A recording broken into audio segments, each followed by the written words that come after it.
Okay, so I believe we don't have any question.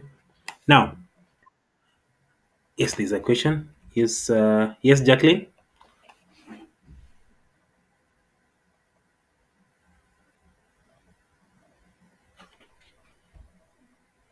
please unmute.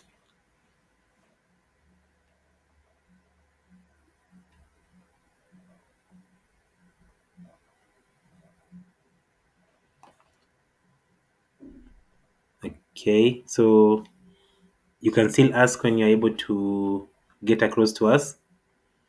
As we wait for her, allow me to continue, or someone else can ask a question as we wait for her. If not, I hope that all of you have the set book with you because I want to guide you on how you do the analysis. I wish I had a better camera for me to show you how to um, underline in the the set book itself, how to mark areas, how to see styles, themes, and characters. Now, before I do all that, I want just to give you a note. Now, since we are revising for English paper 2, so here let me write here a note. Since we are revising for English paper 2, so we will mark all the styles. We'll mark all the styles, themes, characters, and character traits. These are the things that we will mark in this set book. So we'll mark them using pencils for us to remember each time we go through the book. Because once we read the book, I know that it becomes very hard. It becomes an uphill task for you to read the book a second time. But if you read with a pencil, as you are marking down the styles, themes, traits, and the characters, it's easier for you to know what you are doing. Uh-huh. Now, before I even go to the book itself, I have a feeling the lesson will be longer, but please bear with me. First of all, allow me to explain to you what a style is, because I believe there are some people who don't know what styles are, what themes are, who are the characters, and what are character traits. I believe I'll take around 10 to 15 minutes, but please bear with me. So, styles.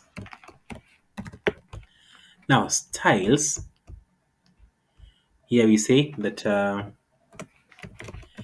these are language techniques. These are language techniques uh, that are used by the author, are used by the author to make the narration interesting, to make the narration interesting, make the narration interesting. That's one. Then, apart from making the narration interesting, we say styles are also used, also uh, styles are also used to pass across information, pass across information that the characters want to hide in their words. In their words. Those are the two main functions of styles. Now, if you go to the first description, these are language techniques that are used by the author to make the narration interesting. So, someone can ask you, yes, there are techniques, but what are these techniques? So, examples of styles that we have in English and literature. One, we have flashback. Flashback is a style, and this style you'll see it in the the novel itself, Fathers of Nation.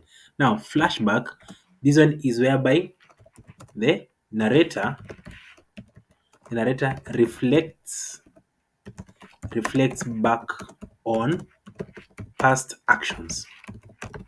So, flashback is whereby you reflect back on past actions. So, let's say something happens to you right now, and then you remember something like this happened before in in the past, and the way it happened, it led to this and this happening. Therefore, if it's a flashback, you are expecting almost the same situations to occur because the trigger has happened right now. That's a flashback.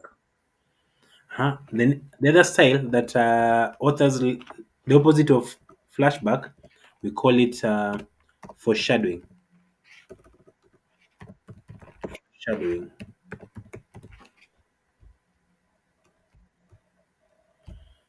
Yes, Celestine.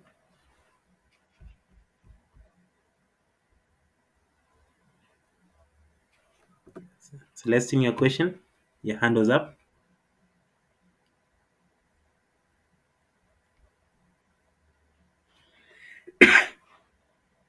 Sorry for that.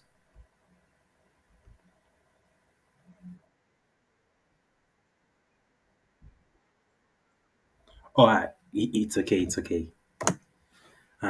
Now, foreshadowing. This one is how do I put it? To foreshadow is like I don't want to say a prophecy because that will not be the right definition of foreshadowing. Huh? So foreshadowing is a situation occurring that will influence that, that will influence future actions.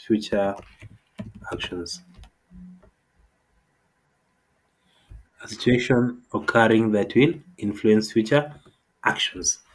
Yes, that is foreshadowing. For example, you'll see that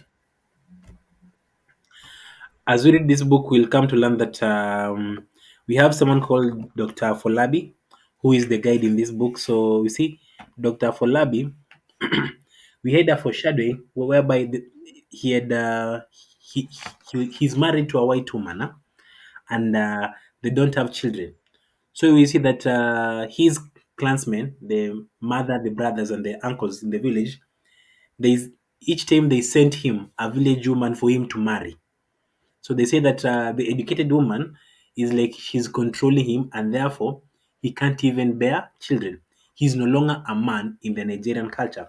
So they sent a wife to come to him. So each time the wife comes, we see that the Mzungu becomes angry, and Dr. Folabi becomes disappointed with his people.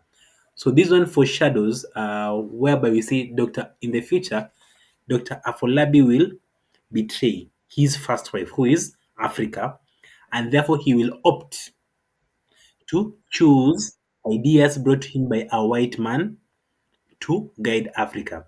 That is the same way as him in the past, not wanting away from his own native land, but white or wanting a white woman just because he's a professor and he's educated.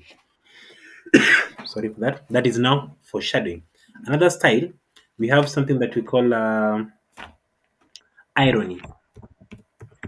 Irony is a common style in this book, whereby irony, in simpler terms, this one is doing or saying something. So here we have doing or saying something opposite,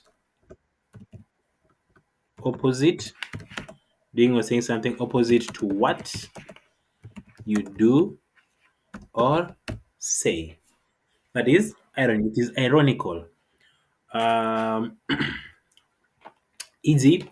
We have a character here in this book by the name of Karanja. So he's from Kenya. So Karanja had a wife called Asia, and they had a daughter called Tuni. So Tuni perished in a road accident, and unfortunately, because of this, we see that the love in the family disappeared because now that their daughter is dead, we have nothing that puts them together.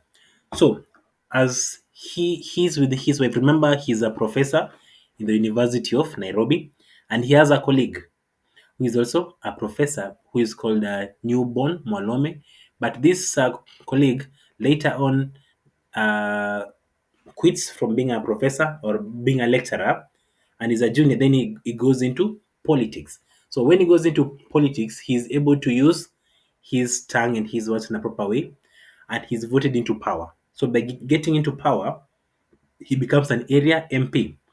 So it is ironical that now that this man is an MP, he ends up earning more money than the professor. So the ones in politics earn more money than the ones who are educated. And although they're not as much educated, they end up protecting their own salaries and don't care about these people. So this goes on until this colleague who become an MP ends up taking the professor's wife just because of money and a good life. So it's a very good story as we'll read you see them. So allow me just to list others to give us time to go through at least one chapter. So apart from this one, another style we have satire itself, which I told you. Then we have sarcasm. We have sarcasm as a style.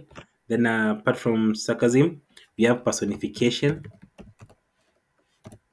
Personification.